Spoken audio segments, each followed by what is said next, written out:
그래서 저는 우리 교회가 말씀을 통해서 예수 보여주는 교회가 되기를 간절히 소원합니다. 제 설교가 대단하고 멋있는 설교가 아니어도 괜찮습니다. 제 설교 속에 예수님이 녹아들어 역사하는 그런 설교 되기를 소원합니다. 우리 교회가 건물이 웅장하고 화려하지 않아도 괜찮습니다. 우리 교회 예배를 통하여 찾아오는 성도들마다 상처난 심령마다 갈급한 심령마다 당황하는 심령마다 예수님을 만나고 예수님으로 충만하여 돌아가는 교회가 되기를 간절히 소원합니다. 할렐루야.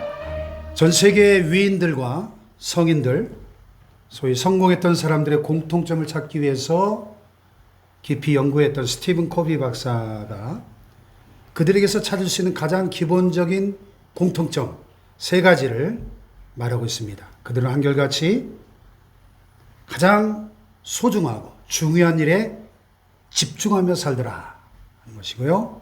두 번째는 비전과 목적에 맞게끔 살더라 하는 것입니다. 세 번째는 주도적인 인생을 살더라. 즉 환경에 질질 끌려다니는 것이 아니라 환경을 변화시키고 주도적으로 살아가더라 하는 것이죠. 자, 이 3가지 중에서도 저는 특별히 첫 번째 주목해 보았습니다. 가장 중요한 일에 집중하며 산다. 오늘 여러분은 인생의 가장 중요한 것, 가장 소중한 것이 무엇인가를 알고 거기에 집중하며 살아가고 계십니까? 1995년도에 전설적인 시청률을 기록하면서 장안의 화제를 불러일으켰던 모래시계라는 SBS 연속곡이 있었죠. 여러분 보신 기억이 나십니까? 네. SBS 개국기념 특집으로 제작된 특이한 것은 1980년대 우리 사회상을 그린 시대극이었죠. 광주 5.18과 삼청교육대를 소재로 했던 당시로서는 매우 파격적인 설정이었습니다. 최고 시청률 64.5%를 기록한 레전드 드라마죠. 네. 그래서 오죽하면 모래시계가 아니라 귀가시계라는 별칭을 얻었다. 이 방영시간이 되면 전부 이걸 보기 위해서 빨리 귀가하는. 그래서 이 방영시간 때는 거리에 지나다니는 사람이 거의 없을 정도로 엄청난 화제를 일으켰던 드라마입니다. 이 극 중의 주인공 태수 역을 맡은 탤런트 최민수 씨, 그리고 우성 역을 맡았던 박상원 씨, 그리고 태수의 애인으로 나오는 혜린 역의 고현정 씨, 이 3사람을 중심으로 펼쳐지는 참 이 운명의 장난 같은 이야기가 참 이 시나리오 작가가 천재 같아요. 그래서 이 태수와 우석이가 절친이었는데 우석이는 공부를 잘해서 법대에 가서 검사가 되고 태수는 육군사관학교를 가려고 했는데 아버지가 좌익 전력이 있어서 떨어져 가지고 조폭이 됩니다. 그리고 결국 나중에는 이 태수가 조폭들의 어떤 이권 다툼에 휘말려서 사람을 죽이게 되고 사형언도를 내리는데 그 사형언도를 검사가 된 친구 우석이 사형을 구형하게 되죠. 참 운명의 장난이죠. 근데 극 중에 보면 또 이런 얘기가 나와요. 이 박근영 씨가 역할을 했던 조폭두목 윤 회장이 나오는데 무분별하게 사업을 확장해 가던 이 윤 회장이 어느 날 사랑하는 딸 혜린에게 모래시계 하나를 보여주면서 이런 얘기를 합니다. 너에게 뭔지 아니? 네 엄마가 유럽 여행을 갔다 오면서 아빠에게 사다 준 선물이야. 그 의미가 뭘까? 이 땅에는 아무리 대단한 것이라 할지라도 끝이 있다는 게지. 윤 회장의 아내가 이 자기 남편을 볼 때 카지노 슬롯머신 사업을 비롯해서 온갖 악한 방법으로 돈을 모으고 살아가는 자기 남편에게 이 모래시계 선물을 하면서 무언의 충고를 하고 싶었던 거죠. 이 세상 모든 것에는 끝이 있습니다. 제발 우리 바르게 삽시다. 그러나 어리석은 인생이 그 정도의 충고에 돌아설 리가 만무하죠. 결국 이 윤 회장은 끝까지 불의한 길을 걷다가 자신은 물론 사랑스러운 딸까지도 불행하게 만들고 맙니다. 이 모래시계 드라마의 마지막 장면이 기억나십니까? 이 태수가 사형언도를 받고 이 교수대 앞에서 우석이한테 나 떨고 있니? 그 유명한 대사가 됐죠. 나 떨고 있니? 네. 결국 형장이 슬러 사라진 그 주인공 태수를 화장한 죄를 안고 그의 애인이었던 혜린이와 대학 동창했던 강성우 검사가 산 위에 앉아서 한 이 대화가 참 유명하죠. 잠깐 한번 보실래요? 이제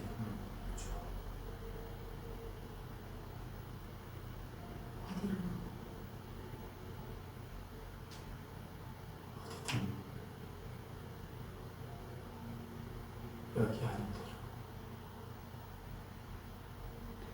그래서 혜린이 화장한 태수에 재를 날리는 이런 장면으로 이 극은 막을 내립니다. 기억나시죠? 마지막 장면. 네? 보신 분들은. 저는 이때 미국에서 텍사스주 달라스 신학대학원에 진학해가지고 공부하느라고 정신없던 때였는데, 그래서 저는 못 봤어요. 그냥 쭉 인터넷에서 줄거리 보고 지금 말씀드린 거예요. 그래서 시간 되면 1화부터 24화까지인데 한번 보려고요. 유튜브에 무료로 다 떠 있더라고요. 네. 그래서 주인공 태수의 화장한 죄를 안고 친구 서가 이제 그만 보내줘. 어디로? 어디든 여기 아닌 데로. 이러면서 끝나요.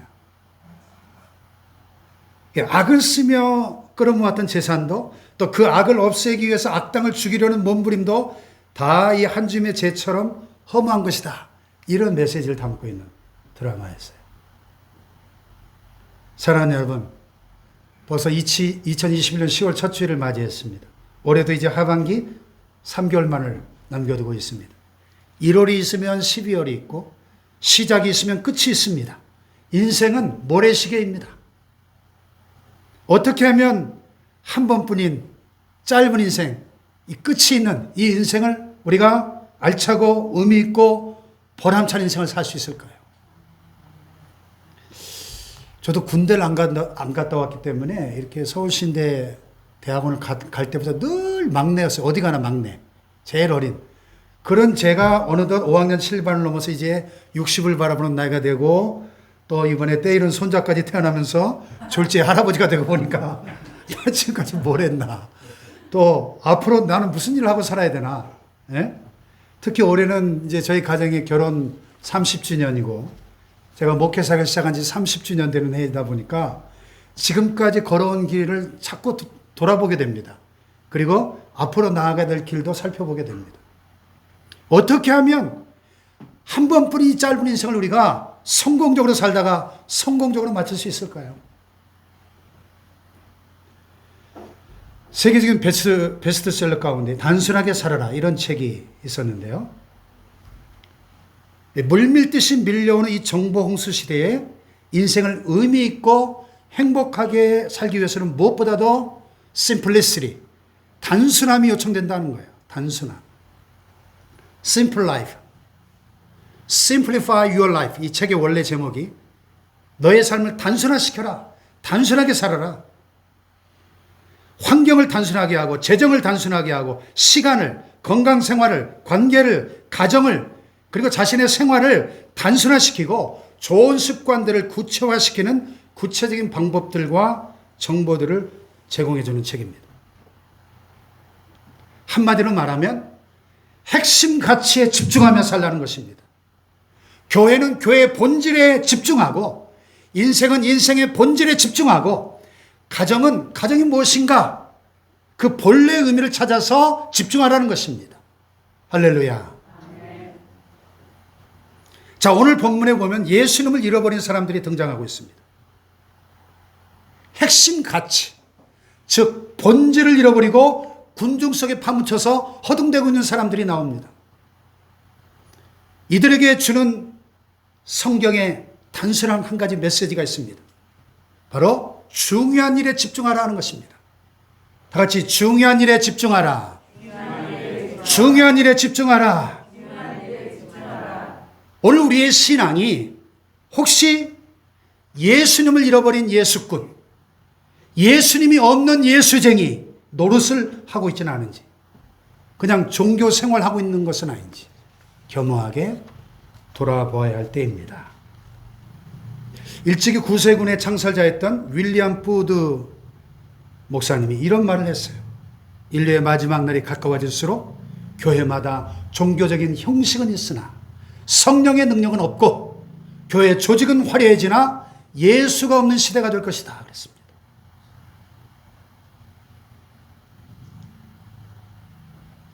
미국 보스턴 근교에 있는 한 부잣집에서 유아 세례를 거행하게 되었습니다. 이 마을은 전통적으로 부잣집에서 유아 세례를 베풀게 되면 마을 잔치를 벌이고 집안에서 유아 세례를 거행했던 모양이죠. 잔치가 무르익고 절정에 다다랐을 때 목사님께서 이제 아이를 데리고 오십시오. 유아 세례를 베풀겠습니다. 아이방으로 올라갔던 어머니의 날카로운 비명소리가 들려왔습니다. 놀란 가족들이 달려가 보았죠. 아이가 질식사한 겁니다. 이유인즉 마을 사람들이 와서 코트를 어디다 벗을까 이곳저곳을 찾다가 조그만 침대 하나가 눈에 띄니까 누군가 무심코 코트 하나를 벗어 던졌습니다. 두 번째, 세 번째, 10번째, 20번째 사람들이 거기가 코트 벗는 것인가 보다 하고 거기다가 전부 코트를 산더미처럼 쌓아놓고 아이 위에 쌓였던 코트가 아이를 짓눌러서 질식사시켜버린 겁니다. 그날의 주인공인 아이는 질식사해버린 상태고 사람들은 저마다 파티의 혈안이 되었었던 겁니다. 주인공 없는 드라마처럼 의미도 없이 맛도 없이 인생을 그렇게 살면 되겠는가 하는 교훈을 주는 실화입니다. 오늘 이 본문 말씀은 우리가 신약 성경 가운데서도 굉장히 특별한 의미를 지니고 있는 본문입니다. 왜냐하면 예수님의 탄생 기록을 빼고 나면 예수님의 아동기와 청소년기를 포함한 공생의 이전의 삶을 보여주는 유일한 본문이기 때문입니다. 마치 30년 동안에 예수님의 그 숨겨진 역사의 커튼을 살짝 열어서 보여주는 호기심 가득한 장면 같기도 합니다. 지금까지 모든 탄생 기록은 한결같이 아기 예수 주변 인물들이 주인공으로 등장합니다. 그러다가 오늘 본문에서 처음으로 소년 예수가 주역을 맡은 기록이 되고 있습니다. 또 한편 하나님의 아들이 인간의 몸을 입고 이 땅에 오셔서 이 땅에서 울음을 터뜨린 것 말고는 성경상에 처음 입을 열어 말씀하신 기록이기도 합니다. 그렇기 때문에 본문은 예수님 탄생 기록의 웅장한 마감이요 공생의 서곡이다 이렇게 말씀드릴 수 있습니다. 그 내용을 보면 유대인의 최대 명절인 유월절이 돌아와서 예수님께서 12살 되던 해 그 부모를 따라 예루살렘 성에 올라갔습니다. 그 부모가 유월절 축제를 다 마치고 집으로 내려오는 길에 하룻길을 내려와서 예수님을 찾아봤지만 동행 가운데 예수님을 찾을 수가 없었습니다. 오던 길을 되짚어 이 사람 붙들고 우리 예수 못 봤어? 저 사람 붙들고 예수 어디서 못 봤어? 그렇게 물어물어 예루살렘 성에 도착할 때까지 예수를 찾지 못했습니다. 사흘 만에 예루살렘 성전 안에 들어와 보니까 유대 랍비 박사들과 더불어 성경을 토론하고 있는 예수님을 만나게 되었습니다. 깜짝 놀란 부모가 아이야 왜 우리를 이렇게 놀라게 하느냐? 네가 왜 여기 있느냐? 꾸지람이 섞인 질문을 던졌습니다. 이때 예수님이 대답, 즉 성경상 예수님이 입을 열어 토해내신 첫 번째 말씀이 뭡니까? 다 같이 시작. 어찌하여 나를 찾으셨나이까? 내가 내 아버지 집에 있어야 될 줄을 알지 못하셨나이까? 자신이 누구인가에 대한 큰 암시가 여기 감춰져 있죠. 하나님을 뭐라고 불러요? 내 아버지라고 부르고 있습니다. 성전을 뭐라고 불러요? 내 아버지 집이라고 부르고 있습니다. 예수님의 부모 요셉과 마리아는 이 말씀의 의미를 깨달았어요? 못 깨달았어요? 못 깨달았습니다. 모친 마리아만 이 말을 마음에 두니라 하는 말씀으로 오늘 본문이 끝을 맺고 있습니다. 당연히 내 곁에 함께 있을 것이라고 생각했던 그 예수가 나와 함께 계시지 않았습니다. 아니, 나와 함께 안 계시다는 사실조차도 까마득하게 잊어버리고 있었습니다. 자, 여기서 우리는 질문하지 않을 수 없죠. 오늘 나의 삶 가운데 예수님이 함께하고 계시는가?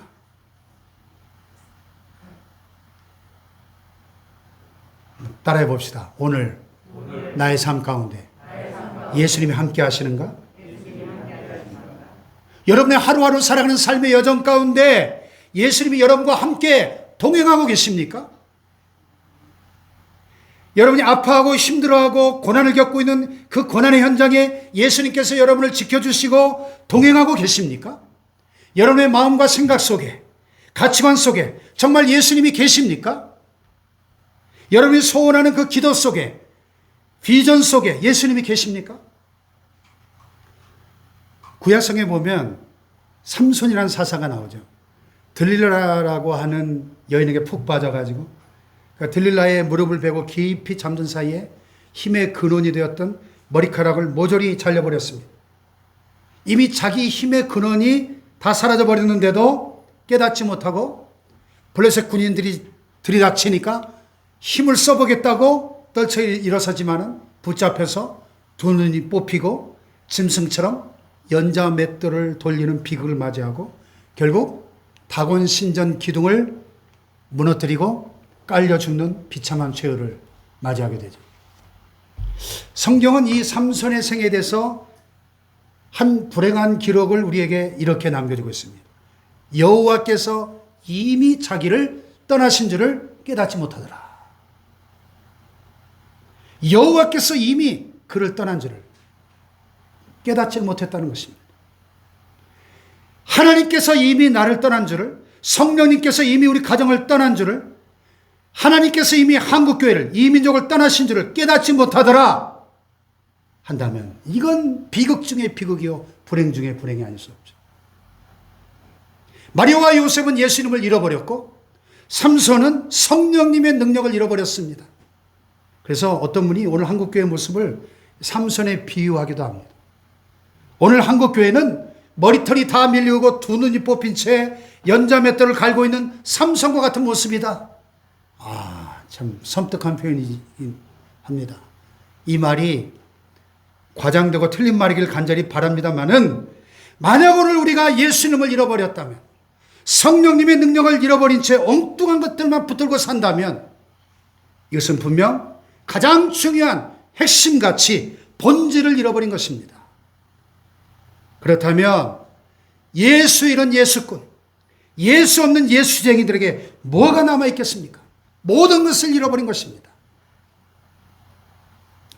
자, 그렇다면 왜 예수를 잃어버렸는가? 예수를 잃어버리게 된 몇 가지 이유가 있어요.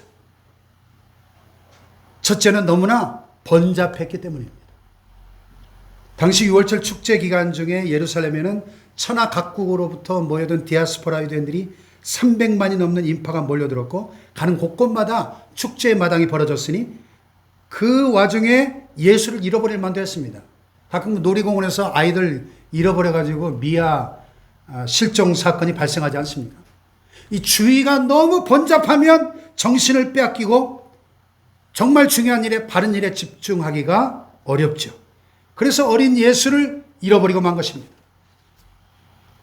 참 현대인이 얼마나 번잡한지 몰라요. 가끔 서울에 볼 일이 있어서 가보면 야, 내가 이거 완전 대전 촌동네 살고 있구나. 사람들 걸음걸이가 달라요. 벌써 얼마나 빠르게 걷는지. 막 지하철을 타면 막 전쟁터 같아요. 사람들이 막 살벌해. 저마다 바빠 죽겠다고 난립니다. 눈동자에 초점이 없어요. 갖가지 취미생활은 또 어쩌면 그렇게 많은지. 주부들도 아침 식탁을 딱 정리한 다음에 커피 한 잔 끓여놓고 성경책 펼쳐놓고 하루일간 묵상하면서 기도하는 그런 여유를 갖지를 못합니다. 손에 설거지물이 채 마르기도 전에 또 번잡한 일에 시달립니다. 산란하고 불안정하고 산만합니다. 이런 삶 가운데 예수님이 동행할 리가 없죠. 하루에 단 1분도 5분도 앉아서 주님을 묵상하고 바라볼, 주님을 만날 시간이 없어요. 그래서 누가 그러더라고요. 바쁜 목사는 나쁜 목사라고. 근데 목사만 그렇습니까? 바쁜 그리스도인은 나쁜 그리스도인입니다. 너무 바빠서 기도할 시간조차 없다면 여러분 아주 나쁜 신앙생활을 하고 있는 거예요. 미국 시카고의 윌로우 크릭 커뮤니티 처치 비라 에브스 목사님이 쓴 책 가운데 너무 바빠서 기도합니다. 이런 제목의 책이 있어요. 너무 바빠서 기도합니다. 그렇죠. 바쁠수록 기도해야 될 거 아니겠습니까? 헛되고 헛된 것들, 신기루 같은 것들에 매여 살고 있지 않은지. 가짜만 보고 살면 진짜를 모릅니다. 어느 집사님 한 분이 4살짜리 아이를 데리고 시골에 계신 할머니 댁에 갔더니 아이가 할머니 집 뒤에 있는 돼지우리 속에 돼지를 보면서 대뜸 그러더래요. 엄마, 할머니 저금통 큰 거 갖고 계시네. 이 아이는 돼지가 큰 저금통으로 보이는 거예요. 가짜만 보고 살면 진짜를 모르는 거예요. 정말 무엇이 소중한 것입니까? 우리 인생에. 두 번째로 동행 중에 있는 줄로 착각했기 때문에. 오늘 보면 44절에 보면 본질을 잃어버린 채 허둥대고 살아가는 인생들을 향해서 비극적인 한 기록이 남겨 있습니다. 동행 중에 있는 줄로 생각하고 하루길을 가는. 다 같이 동행 중에 있는 줄로 생각하고. 이 착각이죠. 동행 중에 있는 줄로 생각했지만 예수는 동행 중에 안 계시더라는 거예요. 안 계시더라. 마리아는 예수가 요셉과 함께 있겠거니, 또 요셉은 예수가 마리아와 함께 있겠거니, 그러면서 갔다는 거예요. 그 옛날 예배당에 보면 다 마룻바닥으로 돼 있고 신발 벗고 들어가죠. 근데 더 옛날에는 그 한가운데 쫙 시커먼 천막이 쭉 쳐져 있어가지고 이쪽은 남자반, 이쪽은 여자반. 남자들은 이쪽에 앉고 여자들은 이쪽에 앉고. 근데 아이를 데려오면 아이는 천막 밑으로 기어서 아빠한테 갔다가 엄마한테 갔다가 그러죠. 유대인의 풍습도 그랬습니다. 2월절에 올라갈 때도 내려올 때도 여자는 여자들끼리, 또 남자는 남자들끼리 함께 얘기하며 갑니다.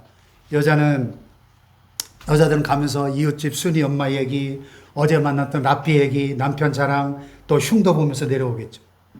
남자들은 남자들끼리 정치 얘기하고 이번 대선에 누가 될 것인가, 사업 얘기, 세상 돌아가는 얘기 하면서 가는 겁니다.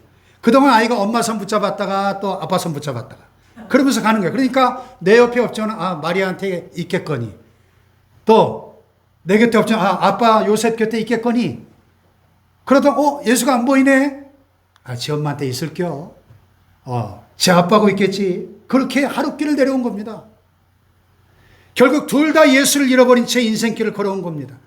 예루살렘을 떠날 때 다른 일행들, 친척이나 동네 사람들과 함께 동행했겠거니 생각한 거예요. 이번 주 성결신문, 우리 교단 성결신문 일면 톱기사에 코로나 이후 한국교회 교세 감소 심각, 이런 헤드라인이 떴어요.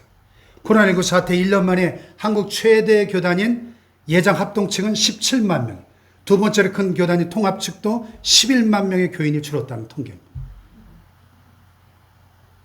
저는 이 통계를 보면서 이 코로나의 위기 상황도 심각하고 이 교세 감소도 심각하지만 사실은 그동안 우리 한국교회 안에 얼마나 쭉정이들이 많았나 그런 생각을 하지 않을 수가 없어요. 코로나19 사태는 쭉정이와 알곡을 쫙 갈라내는 우리 주님의 키질이라는 생각이 듭니다. 네. 그래서 제가 이번 주 주보에다가 이런 디자인을 제가 골라서 일부러 딱 의도를 가지고 키질하고 있는 이 그림을 말이에요. 손에 키를 들고 자기의 타작마당을 정하게 하사 알곡은 모아 곳간에 들이고 쭉정이는 꺼지지 않는 불에 태우시리라. 아멘 합시다.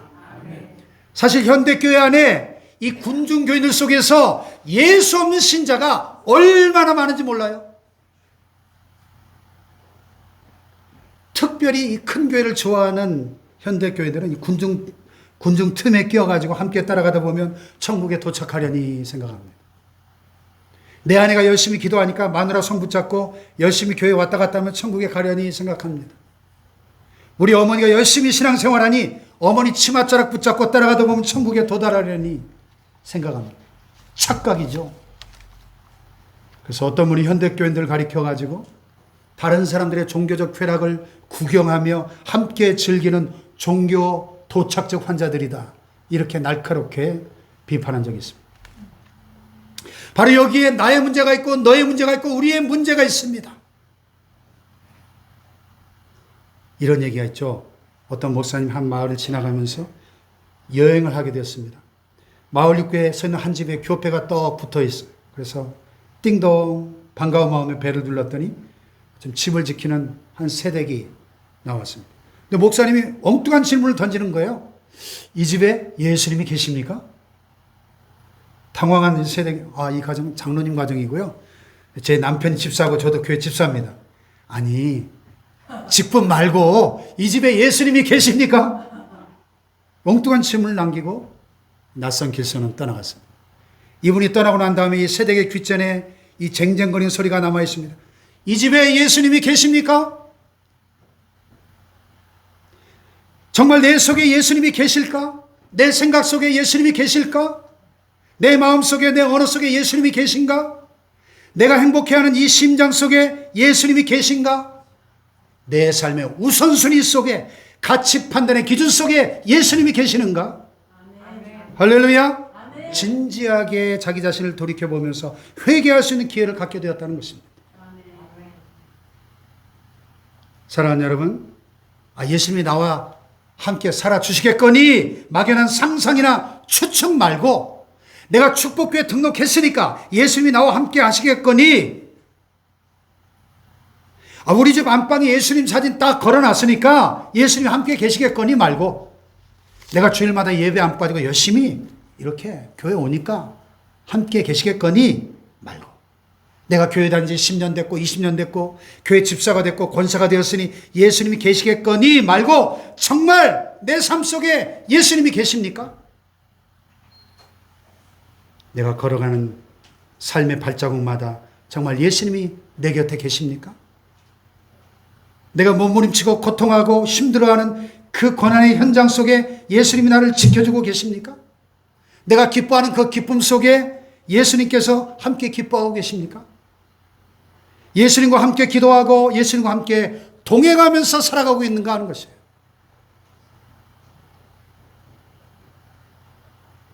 마리아와 요셉은 예수님이 곁에 어디 있겠지, 뒤에 따라오겠지, 앞서가겠거니 생각하다가 예수님을 잃어버리고 말았습니다. 여러분, 예수님은 나를 따라오도록 내 뒤에 팽겨쳐줄 수 있는 그런 분이 아닙니다. 만약에 마리아와 요셉이 예수님을 앞장 세워놓고 예수님을 바라보면서 따라왔다면 예수님을 잃어버리지 않았을 거 아니겠습니까? 예수님보다 내가 앞장서지 말고, 말씀보다 앞장서지 말고, 성령보다 앞서지 말고, 예수님을 바라보고 말씀을 바라보고 성령님을 따라서 인생을 살아갔더라면 예수 없는 예수꾼 노릇은 하지 않아도 되었을 것입니다. 아멘. 이 구약의 이스라엘 백성들이 출애굽할 때 광야를 여행하면서 그 행군들을 보면 언제나 하나님의 임재를 상징하는 법궤가 앞장서도록 되어 있습니다. 예수님은 언제나 우리의 앞장서게 되어 있는 것입니다. 말씀이 우리의 앞장을 서야 되는 것입니다. 이게 신앙생활이라는 거예요. 이스라엘 백성들이 진을 치고 머물 때도 그 진영의 한가운데 중심에는 뭐가 있어요? 법궤가 안치되어 있는 성막이 자리를 잡습니다. 성막을 중심으로 동서남북으로 세 지파씩 그렇게 진을 친 것입니다. 신앙생활이 뭐예요? 내 등 뒤에, 내 옆에, 내 앞에 예수님이 내 삶의 중심에 예수님을 모시고 살아가는 것이 신앙생활이라는 것입니다. 아멘. 할렐루야. 아멘. 그동안 한국교회가 양적으로 비대해지면서 예수님을 잃어버린 신자들이 너무 많아졌습니다. 지옥에 가는 크리스찬들이 얼마나 많은지 모릅니다, 여러분.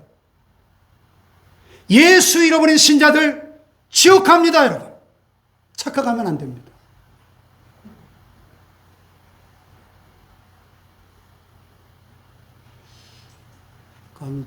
돌아가셨는데 5천 명 넘는 교회를 목회하다가 하루아침 풍으로 쓰러져 죽어서 천국 지옥을 보고 와서 간증했던 그 목사님 이름이 갑자기 생각은 안 나네요. 성남에서 학교도 많이 세우고 재산도 수백억을 가지고 있었던 그 목사님이 변질되고 타락하니까 하나님이 풍으로 쓰러뜨려서 죽게 만들어서 천국 지옥을 보여주시고 다시 살아나가지고 간증한 그분 목사님 이름이 생각 안 나네요. 그분 간증해 보면요, 딱 사람이 죽어가지고 영원히 육체를 빠져나와서 천국 가는데 하루가 걸리더라고요. 하루길 되는 내 본향 가까운 곳이었어요. 천사의 안내를 받아 쫙 천국까지 하루길을 빛보다 빠른 속도로 우주를 통과해서 천국을 가는데 보니까 지옥에서 수많은 영혼들이 죽어서 이 지구상에 수많은 영혼들이 지옥으로 떨어지는데 천사한테 물어봤다는 거예요. 도대체 이렇게 수많은 사람들이 죽는데 지옥 가는 영혼들과 천국 가는 영혼의 비율이 어떻게 됩니까? 그랬더니 천사가 1000대 1이다. 1000명이 죽으면 그 중에 1명이 천국 가고 999명은 지옥 간다는 거예요. 숫자에 속으면 안 됩니다, 여러분. 예수 없는 영혼은 반드시 지옥 갑니다. 예수 없는 사람은 지옥 갈 수밖에 없죠. 예수가 우리의 생명이니까. 예수가 우리의 구원이니까. 무엇이 중요한 겁니까, 여러분? 우리 인생에. 정신을 똑바로 차리고 신앙생활 해야 됩니다. 할렐루야. 초대교회 성도들은 큰 무서운 핍박과 시련 가운데서도 한 사람 한 사람이 예수님과 동행하지 않고서는 신앙생활을 하루도 할 수가 없었습니다. 예수 때문에 살고 예수 때문에 죽겠다는 각오 없이는 단 하루도 신앙생활을 유지할 수가 없었기 때문에. 할렐루야. 그러나 오늘 현대교회들은 핍박이 없습니다. 우리가 예수 믿는다고 우리를 죽이는 사람이 있습니까? 교회 못 가게 막 가로막는 사람이 있습니까? 그러는 사이에 알곡과 쭉정이의 구별이 모호해지고 말았습니다. 신랑 대신 예수님이 오실 때 예수님을 영접할 기름을 준비한 지혜로운 5 처녀와 기름이 바짝 말라 없어졌는데도 깨닫지 못하고 신앙생활을 하는 줄로 착각하고 있었던 어리석은 5 처녀의 그 구별이 모호해지고 말았습니다. 가짜와 진짜의 경계선이 사라져버리고 말았습니다. 요셉과 마리아는 예수 없이 하룻길을 간 다음에야 비로소 예수가 없다는 사실을 깨닫게 됐습니다. 예수를 잃어버린 데는 하루밖에 안 걸렸지만 잃어버린 예수를 다시 되찾아 돌아와서 찾을 때까지 사흘이 걸렸습니다. 3배가 걸렸다. 여러분, 이 세상길은 돌아갈 수가 있죠. 집에 물건을 놔두고 오면 다시 가서 찾아오면 되고, 어제 갔던 길이 궁금하면 다시 가볼 수도 있고, 지난달에 실패한 일을 다시 도전해 볼 수도 있죠. 그러나 우리 인생길은 되돌아갈 수가 없습니다. 인생은 연습이 없습니다. 시행착오도 없습니다. 한 번 걸어가는 직선이 있을 뿐입니다. 어제 실패는 영원한 실패요. 오늘의 실패는 영원히 실패일 수밖에 없다는 사실을 기억해야 됩니다. 인생길은 다시 돌아갈 수 없습니다. 2번 살 수 없습니다. 인생은 리허설이 없습니다. 진리 아닙니까, 여러분? 우리가 인생의 마지막 종착점에 섰는데 내 곁에 예수가 아니 계시더라. 이거 절망이에요. 이 불법을 행하는 자들아, 내가 너희를 도무지 알지 못하니 내게서 떠나가라. 이 주님의 선언을 듣는다면 그 인생은 절망입니다. 절망. 그 망한 인생 아닙니까, 여러분?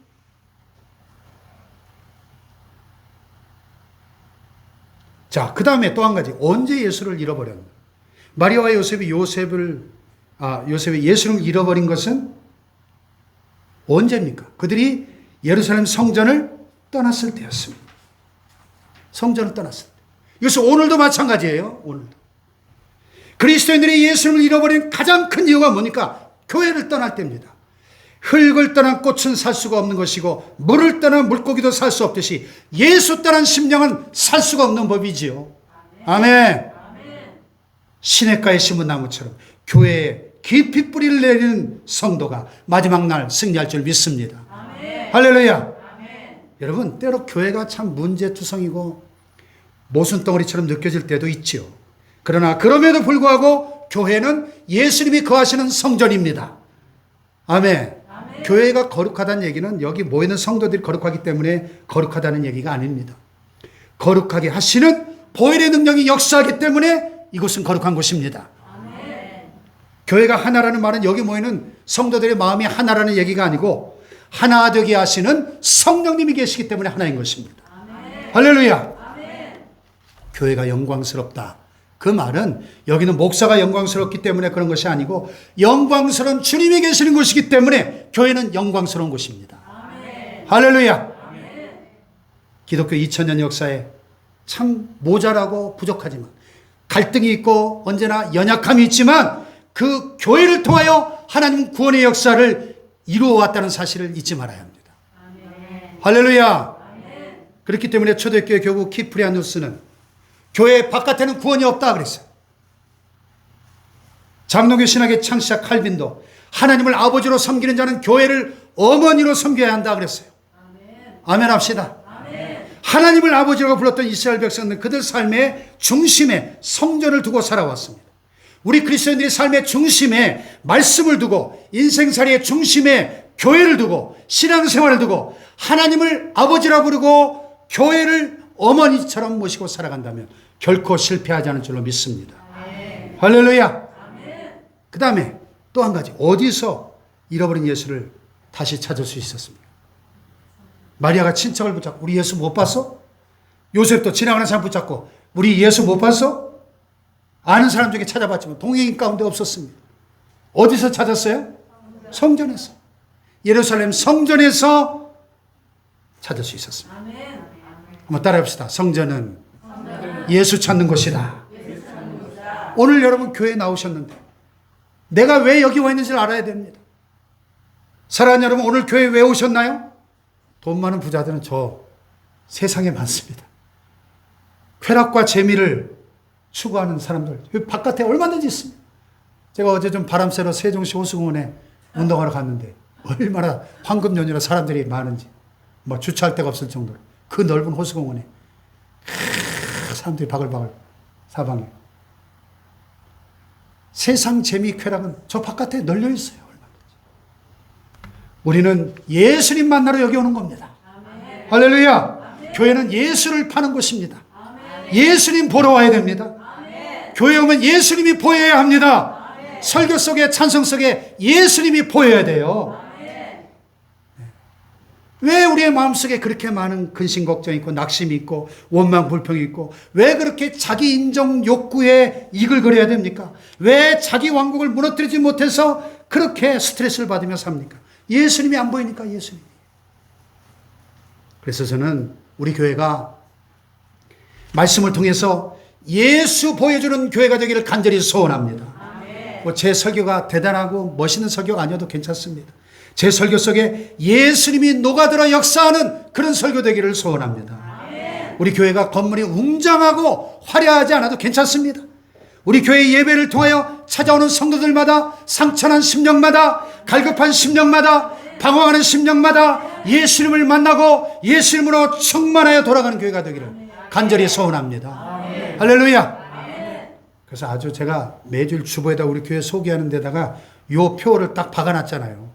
한번 같이 읽어봅시다. 시작. 인생의 방황은 하나님을 만나면 끝이 나고 신앙의 방황은 좋은 교회를 만나면 끝이 납니다. 축복교회는 좋은 교회입니다. 할렐루야. 정말 이렇게 되기를 소원해요. 축복교회가 예수님이 계시는 교회가 되기를 축원합니다. 예수님의 꿈과 가치와 비전을 실현하는 교회가 되기를 축복합니다. 우리 교회가 다른 거 보여주지 못해도 괜찮습니다. 축복교회 가면 예수 만난다더라. 할렐루야. 축복교회 홍목사 설교 드리면 예수가 보인다더라. 할렐루야. 그런 교회 되기를 축원합니다. 축원합니다.